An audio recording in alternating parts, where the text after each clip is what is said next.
Running with projects in any organization will always be affected by the organizational structure. The smaller the organization is, the easier it is to manage projects, and the larger, more complex the reporting lines and the organizational structures are, the more complicated project management can be for the company. Ultimately, project organizations can be defined into 5 types of structures from a project management context, just so we can understand how it affects the project execution. At the very farthest extreme is a functional organization with departments, organizational units around functions, and reporting up to department heads, up to division heads to lines of business maybe, and then from lines of business over to the senior leadership of an organization. And on the complete opposite side is a projectized organization where the organization is put together exclusively to deliver one thing, and that is the project.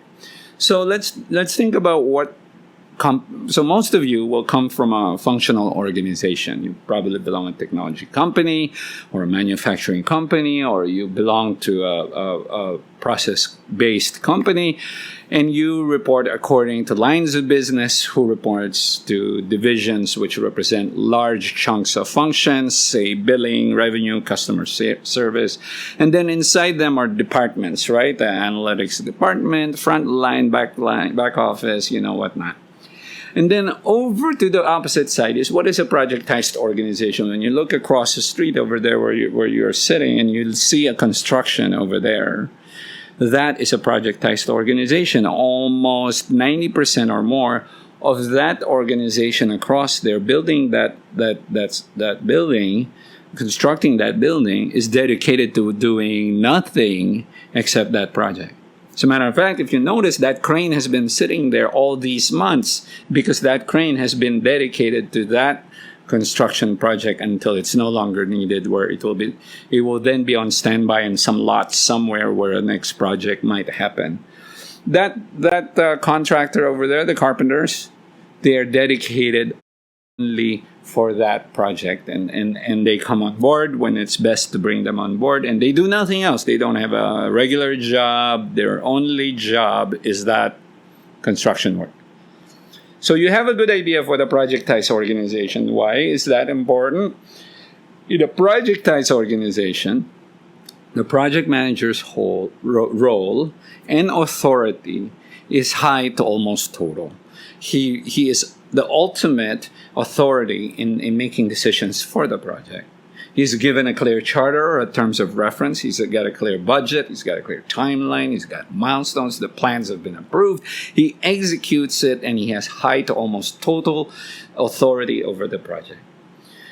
His resources are available to him almost totally, dedicated for nothing but the project.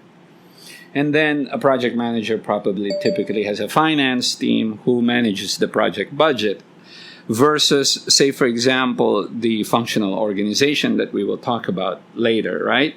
The project manager's role in a projectized organization is full-time, and their administrative staff for project management is also full-time in a projectized organization. And those projectized organizations, they are the most likely to succeed in delivering the project.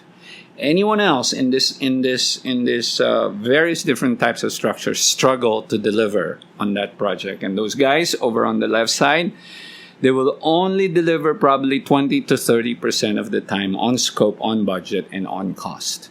What that means is probably more than a third of the time they will be late. More than 2/3 of the time they will be late.